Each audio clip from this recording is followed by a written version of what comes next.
All right. What's going on, everybody? Welcome back to another episode of the Coffee Q&A, your daily dose of coffee Q&A here on the OnoCoffee channel. I'm Jay, your host, and today it's Wednesday, April 2nd, 2025. How you doing?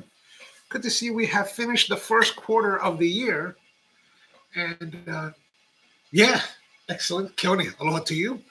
Kent, hello. How are things out in Europe? And so today we're going to be doing a little bit of coffee brewing because someone asked for this yesterday. With the Pegasus dripper, I'm feeling a little bit parched.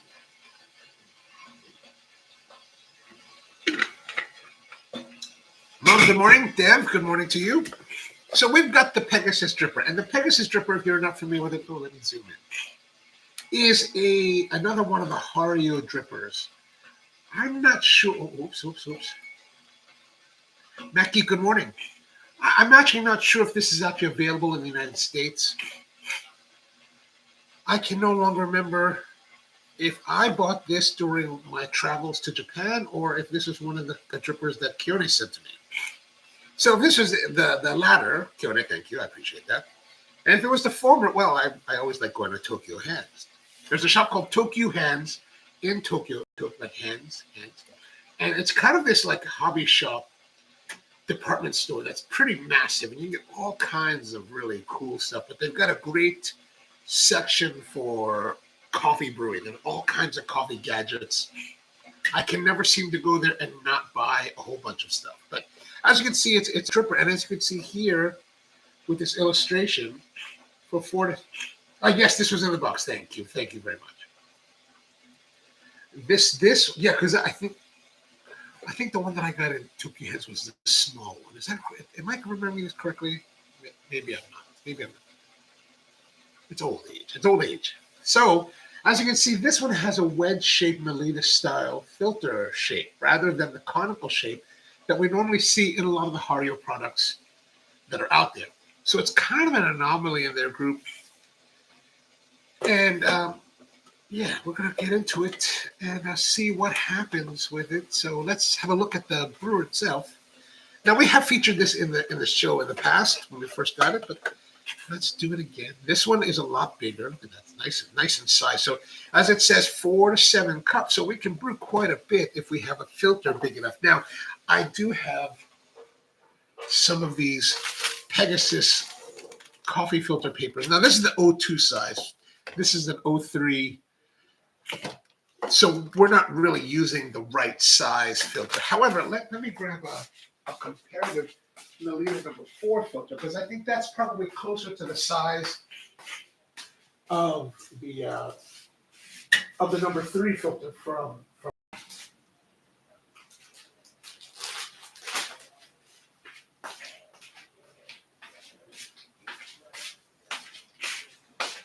Okay, here we are.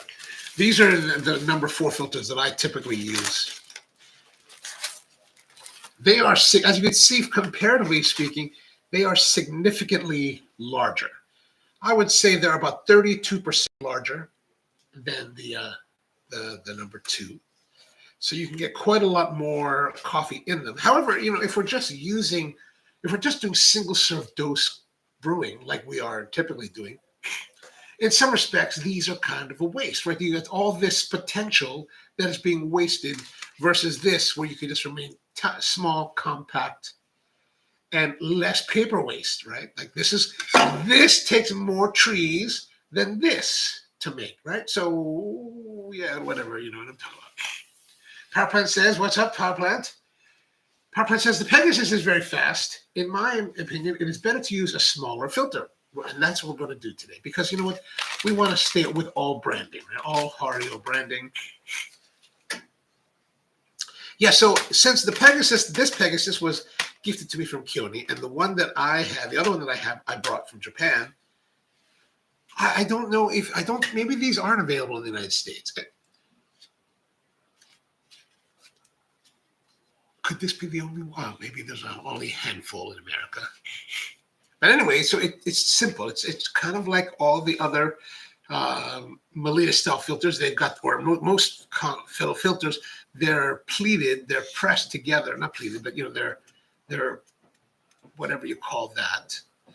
And whenever we use them, I like to fold them over. And there's actually a natural kind of fold to them that I like, right? So if you look at it, you'll kind of see that it kind of wants to fold over this way. And so I'm going to fold that over this way.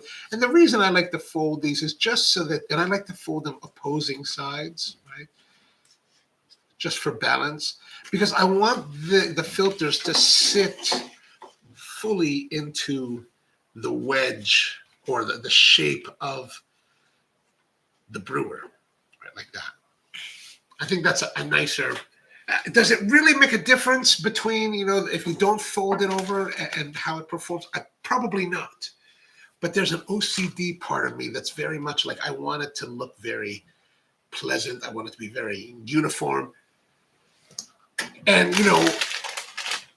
I think it's a nicer presentation. It's if you have a guest that's in your shop and they're watching you make something like this, and you're taking the time to fold the pleats and fold the edges and make it look nice and do everything well. I think it's not something that would necessarily be consciously thought of by the guest, but perhaps subconsciously thought of. That would be like, oh, they're taking all this time and effort to make my coffee. Because it is a special moment for you, right? We're trying to make it a special moment that you can enjoy. Then conversely, there's going to be some people that will notice that you've taken a moment to fold over the edges in opposing directions. I think those people will be very few and far between. But the ones that do notice, that know that like are noticing that level of detail, I think they're going to be the ones that you're like, whoa.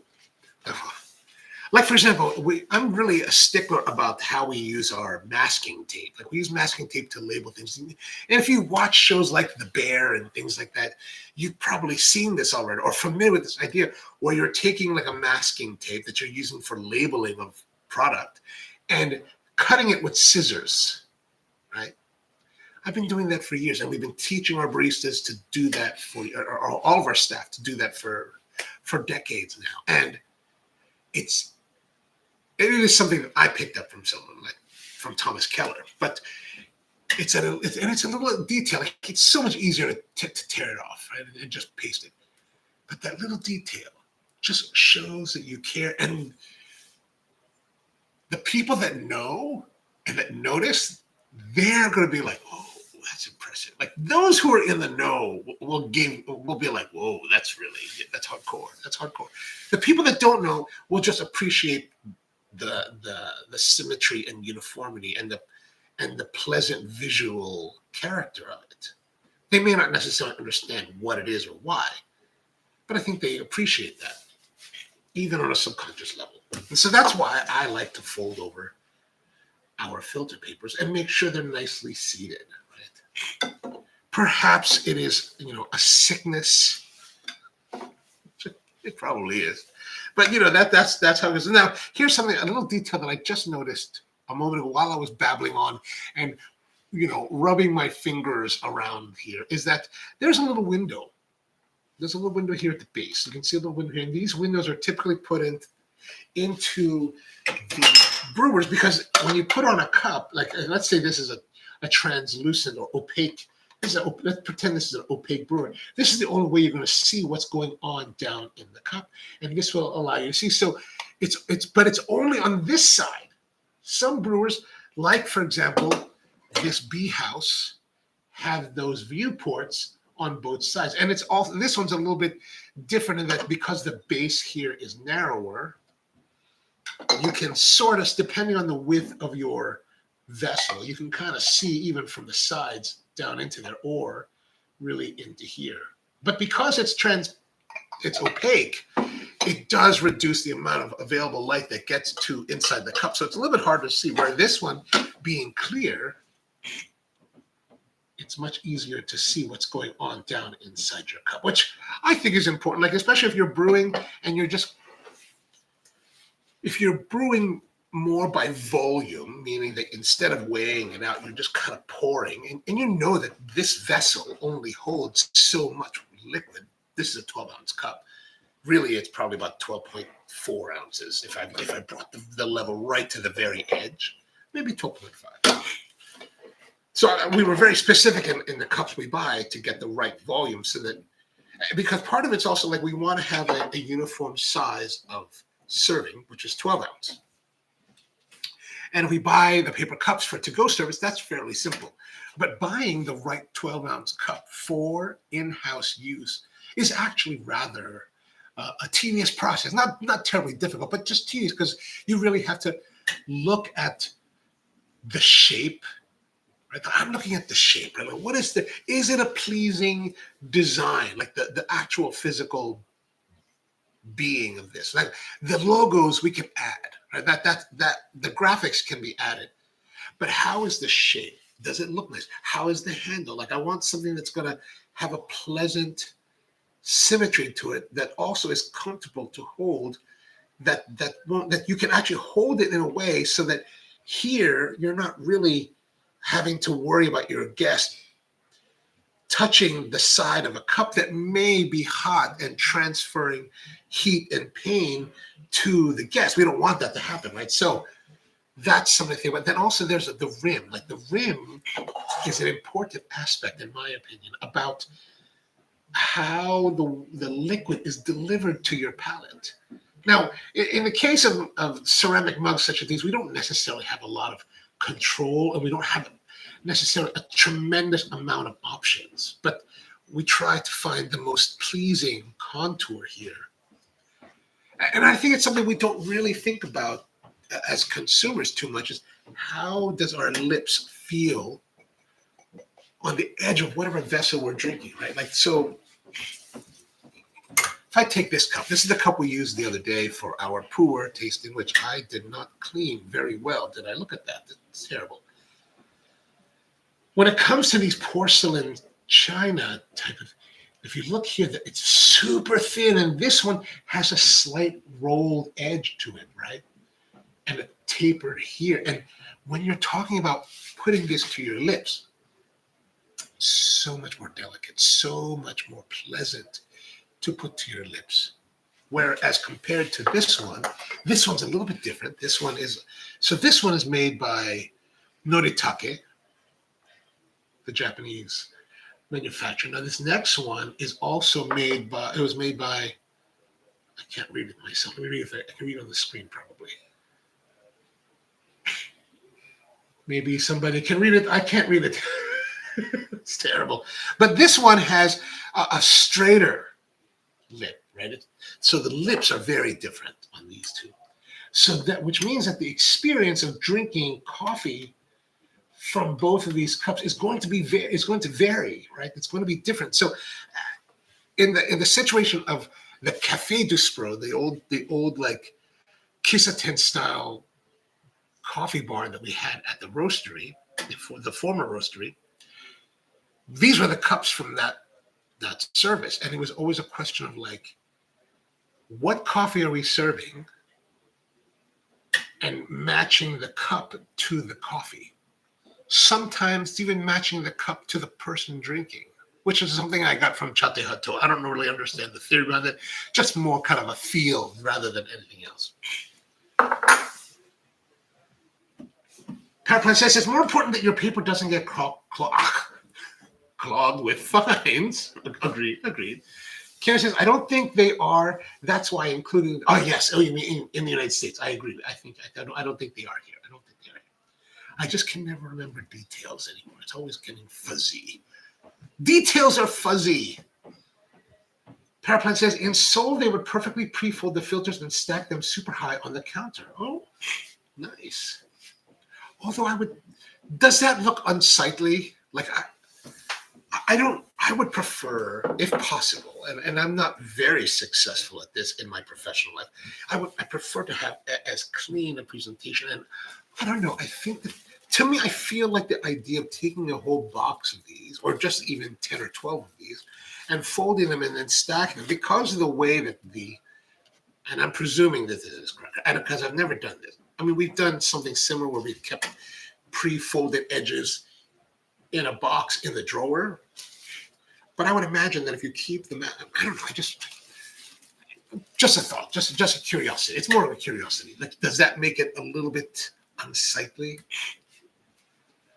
Pipeline says a wide mug is awful for hot drinks because they have too much surface area and the drinks cool down too fast. Yes, and this one is probably about as wide as I like it to be. But unfortunately, with commercially available porcelain or ceramics, is that you're kind of beholden to what's available. And when you're ordering custom printed cup from basically a marketing firm, you don't have, they may have a lot of choices, but the actual range of choices is still fairly limited. So we try to find the best one we can. And you're trying to figure, so by choosing a cup like this, right, that's 12 ounces, that matches our cups, our to-go cup size, it just makes it easier if you're going to brew visually, because you already know that there's only going to be you already know that you've already put the right amount of coffee, right? Let's say you weigh the amount of coffee, or you somehow have portioned out the amount of coffee. And then you're adding the hot water. I don't know. I don't think you necessarily need at that point to necessarily scale, because you already know there's only so much liquid you can add. Now, where of course the scale is going to come into play is that it's going to help you to understand like your flow rates and how much you're dispensing at a time. But if you're in a situation where that's not necessarily important, I think it's very nice to have these visual or these physical limitations to your brewing so that you can get a fairly solid cup of coffee with minimal effort. Papa says, if you go to a place that serves hot drinks in handleless mugs, walk away. I like that. Just what are you? We're out of here, man. We're out of here. They might look cool, but if you can't hold it because the cup is too hot, I actually agree with you. Typically I'm not necessarily going to place because of that, or staying or leaving because of their cups. You know, if we're going to really try their coffee, we want to see maybe, and who knows, maybe.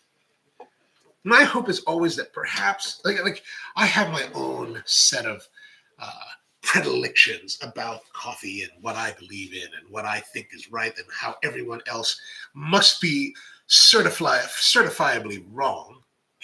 But I also don't want to go to a place and be hampered by my own beliefs, right? So, like, for example, let's say if we go to a place and they do serve their coffee in those handleless mugs where we know through experience that that's going to translate into probably too hot to hold, perhaps singed fingers.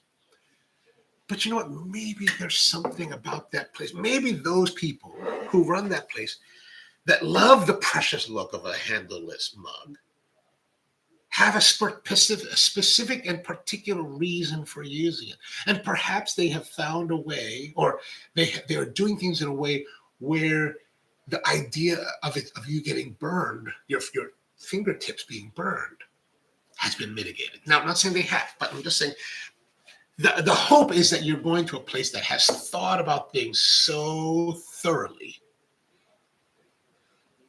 that they will have addressed all of those particular questions. Hopefully. Most of them do not, but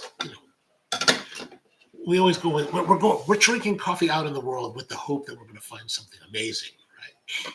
Otherwise, if we're worried about and that's the thing I think we need to think about is like, I like to try to I would like to try to approach the world, with the hopeful optimism of perhaps there's going to be something great to be had, rather than the typical response. Typically, and I'm guilty of this too, typically I think most people will go through the world worried about mitigating the bad, and rightly so, right? Like maybe we don't try certain things because we're worried that, that might be terrible. Like, I might not like it, but perhaps we should look at it that I'm going to try it because I might like it, right? Should I try those crickets that have been stewed? Because in my mind, the idea of crunchy exoskeleton crickets with a mushy, gooey interior that is being stewed or pan-fried or whatever it is a truly disgusting thing. But if I never try it, How will I know for sure? Maybe that frying of the exoskeleton cricket will result in something texturally amazing. Right? Right? Maybe. Maybe. Peter says, Hola, Bula. Hola. How are you today? Powerplant says, you just have to alternate the folded edge and they stack perfectly straight. Ah, okay. Okay. An origami maker of the origami dripper has a really nice line of stoneware. Ah, I have not seen that. I use the aroma barrel mug every day. They have several body shapes and lip edges. Oh, I'll have to look that up. I've seen some things from what's that Japanese company that I keep trying to get them to like. Is it Shimokita, whatever? There's a Kagura. They make these cool brewers that aren't really available in America. They don't really put a lot of them on their Amazon Japan website. So it's like I keep messaging them on Instagram. They're like, hey, would you put this on your Japanazon store so I can buy it? I wanted to buy your product. Please put it on your like Amazon store. They really don't care. They're like, who are you, fat guy in America? We don't want you. We don't want you to buy our products. Kogu, exactly, Kogu. I really like some of their stuff. I really would like if you see their Instagram, Kogu had this one little kit like for camping with everything stacking inside their like unbreakable beaker, and I was like, that is awesome. Like I want to get one. I guess the only way I'm going to get one is if I go to Kyoto myself and buy it from their company store. All right, so let's make some coffee because I've been babbling on for 20 minutes. We're going to get our Fellow O Gen 2. Oh, this is the Fellow Tally Pro Studio Edition. I still can't get the names correctly on these things. Okay, we're going to get rid of this cup here. It's away. And we're going to use the House Nation, our House Nation coffee, which is our kind of house standard. As you can see here, let me zoom in a little bit more. As you can see here on the Fellow Tally Pro, gosh, it's so hard to remember these names. As you can see here, I have it set up so that we're using 1.1 to 14.5 brew ratio, which gives me, if you had asked like a few months ago, prior to September, like, hey, what's your brew ratio? I would not be able to tell you. It's simply 2 grams for every finished ounce. So when we finally programmed this in so that we would have 24 grams and I would play around this dial, right? And it would give me 350 grams of water. That's when I stopped. I was like, okay, that's exactly what I want. Because 24 grams of coffee, 350 milliliters of water, we are good to go. But evidently it is 1 to 14.5. Whatever that, if that's the case, then that's how it is. So we're going to take the coffee and we're going to use 24 grams because we're going to make the 12-ounce cup. Ken says, I don't use ceramic cups anymore. I only use the borosilicate glasses now.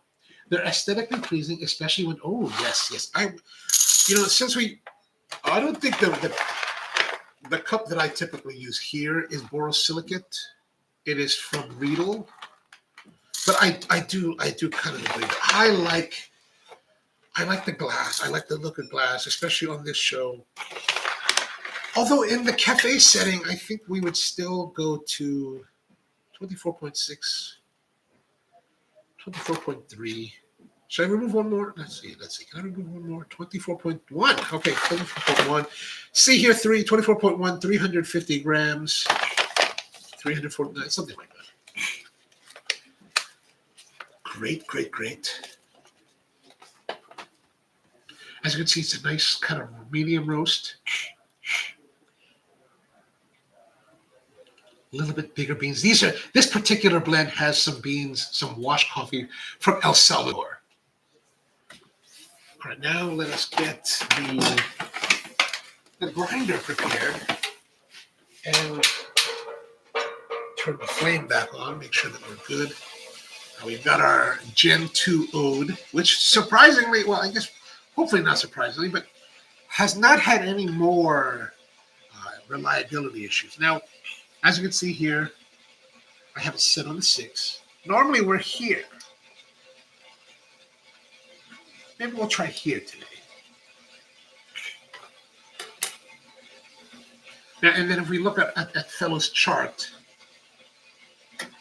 we are kind of like right here. We're at this hashtag right here, this last one. We are pretty far over the pour over range. And we're at the very edge. We're at the bleeding edge. Like we're anymore, and we won't be considered. They won't allow us to consider that we're doing pour overs. Power plant said a little finer is better with the Pegasus. Okay, we are moving a little bit finer. Okay. Okay, here we go.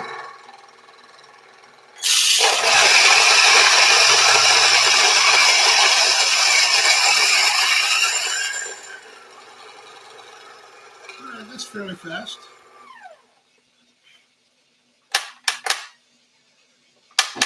Now let us look and see how. So we're at 24.1, right? 24.1. We're going to do the OMNIL thing here. We're going to look at how much retention the grinder has. No retention, 0 retention. Wow, amazing, amazing, amazing. No retention in the grinder. Oops. Uh-oh. So fairly fine. Looks kind of fine. Look at that. It looks pretty fine. All right, power plant. We're going pretty fine today. I'll put that in here.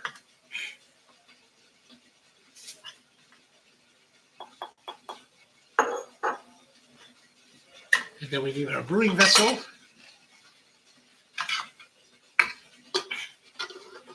I should turn it this way because the viewport is this way, even though it's all translucent. I mean, transparent. It's not like I can't see it. Okay, so we got that. Oh, that's right. This whole thing with I have to reset everything. So I'm going to take this back out. We have to, because it's see max setting here. So I need to put this back in here. Put this in here. Now I need to tear it all out again. Tear it out. Now add the coffee. 24.1. Okay, good. Now we're good to go. Now let us get our water. The water's at a rolling boil. We're going to get our kettle. So the rolling boil water is 212 degrees. It's probably dropped down to 210 by now. We're pouring in. It's probably dropping down to 204.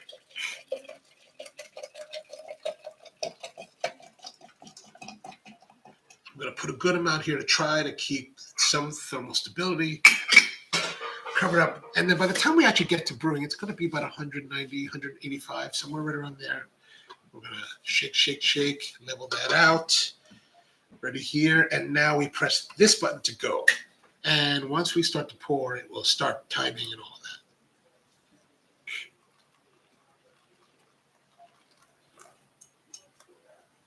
Just want to get all the coffee wet, 75 grams. Okay, that's not bad.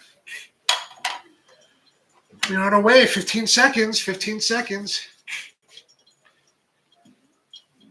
Using the Tally Pro looks so fun. It's fun. It's cool because it has all this detail. But the thing is, you have to like remember the workflow. And the workflow, like, you know, what I'm used to is weighing out my coffee and just dumping it into the brewer. And I don't have to reset anything. Like, I'm just using plain, typically, until this, I've been using plain scales where you just kind of use a timer and you run with it. And you don't have necessarily to go back and forth with your settings or do things in a certain order. So that is something to get used to. But it is a nice, I gotta say, it's a nice scale. I can't say that I don't like it. Minute 15, 150 grams. So we're running a little bit faster than a normal 100 grams per minute, but I'm presuming that eventually we're going to have some fines that will be settling and slowing down the filter flow. So it'll catch up. 177 minute 30. What I do like about the Tally Pro is that it's a pretty. I like this like reflective, polished piano look to it. But the downside of that is that it's going to require more maintenance. If you have just this kind of like this black plastic you see here on the knobs, that's all just kind of like dull and not shiny. They're much easier to maintain. You don't have to, like here, you can see specks. I don't know if you can see it on this particular angle, but if you look at it, there's all kinds of dirt and specks that you have to imagine. You have a piano and you have to like see, you can see that right there. That's irritating to me. Like I'm like, oh, I have to clean.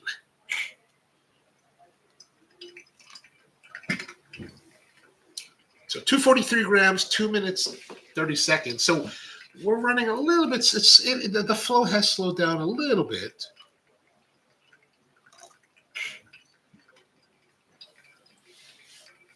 And for whatever reason, there are two orifices. So there's two orifices on the bottom of the wedge. There's one on this side and one here.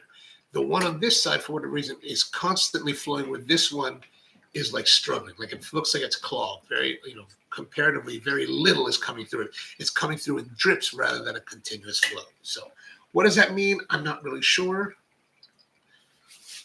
I can't really see what the cause is there. Now we are running slower, 281 in 3 minutes. So can we catch up? Because ideally we want to brew between 3.5 to 4 minutes, right? Our total volume. So 305. So we need to be 350 or 348 in this case.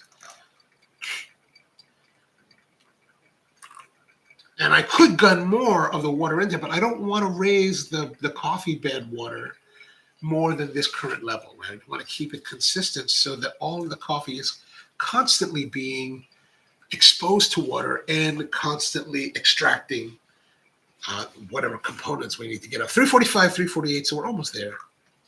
346, 349. Okay, 348. So we're going to be a little bit over the 4 minutes, but not terrible, I don't think.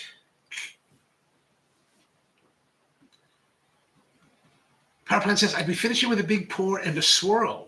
See, I don't necessarily want to have a lot of turbulence in here. I don't know if that will necessarily, and now we're done, 411. We've already finished. So not bad. Not bad. And then you just kind of toss it out. And then we'll do a quick rinse. And for the most part, that's good. That's good. Let's close this out. So here's our elixir. I was just thinking about it. We haven't really done these type of brewing videos in quite a while. We've done a lot of road shows and I've been away, so it's nice to get back to some brewing here. Power plant says, for faster drippers, I find the swirl is good. Okay, all right. Here's our glass. This is, again, the Riedel. This is actually a water glass by Riedel. They make this for water. I've just been using for coffee. They don't really make a coffee glass as far as I know. Okay, there we are. So nice coloration. Yeah, it looks nice and clear and clean. All right. In the mornings, it's cold, and I get the sniffles. Like it's so terrible. Ooh. Good body, nice sweetness. A little bit of cacao, not cocoa powder, not dark chocolate, but cacao, more of a cacao. A little bit of that dryness from cacao, right? If you eat cacao nibs, it's a little bit dry on the finish. It's kind of like that. A good body, good sweetness. Not very roasty. Very warm in tone. Again, just a nice, I think, rounded coffee, very approachable. I mean, this is, of course, is our house coffee, which is how that coffee really is designed to be. Like we want it to be very accessible, very rounded, very easy drinking. good to be alone. Like you get nice, good sweetness when it's just black. But if you're the type of person that wants to add cream and sugar, it will hold up with cream and sugar in it. But I really don't think it needs it. Like it doesn't have that heavy bitterness or that burnt or acrid. And it's definitely very clean. It's a very clean coffee because the coffee we're buying is fairly well sorted. Let me return the water back to the big kettle. I always try to remember to return the water back so we can reboil it.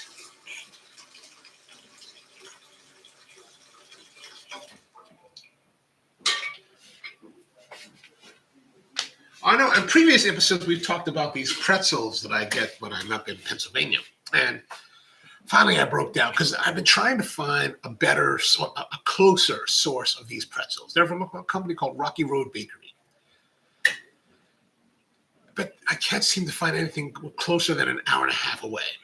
So finally I was like, I've had enough. And the problem is that these guys are, Amish. And so which means that all they have is a P.O. box.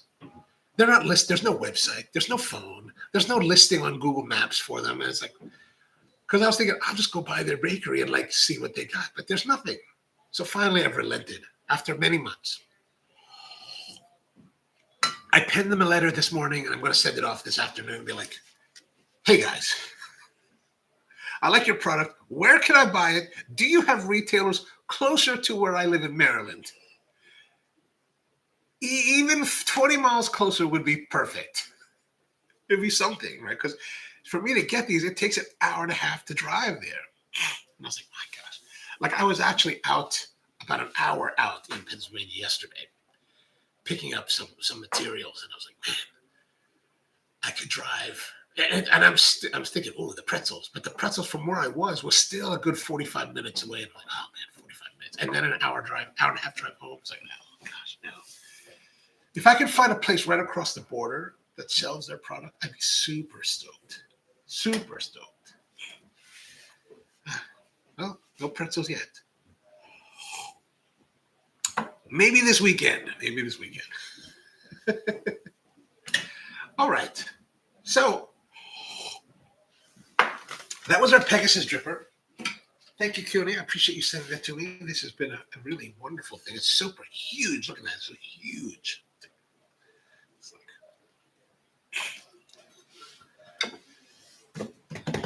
All right, so I guess that's going to be it for today. We're going to not take too long. Going to do some. I think we're going to do some roasting tomorrow. I think I have the. I ordered some. I called the warehouse the other day and I was like, I need you to send me some coffees, and they said they're on their way today. So if they arrive today, we're going to roast it up tomorrow, so that they'll be ready. So we may end up in the roastery roasting it tomorrow morning. So I guess that's gonna be it for today. If you haven't tried the Pegasus, give it a try. It's actually pretty nice. And this 03 is a really good size. Like you can be very flexible. You can make more than one cup, or you can just make one cup if you want. So have a great one. Mom, thanks for tuning in. Peter, Power Plant, Kent, Keone, Dev, Maku, everyone, good to see all of you. And back again tomorrow with another episode of the Coffee Q&A. So hope you have a great one out there, and see you next time.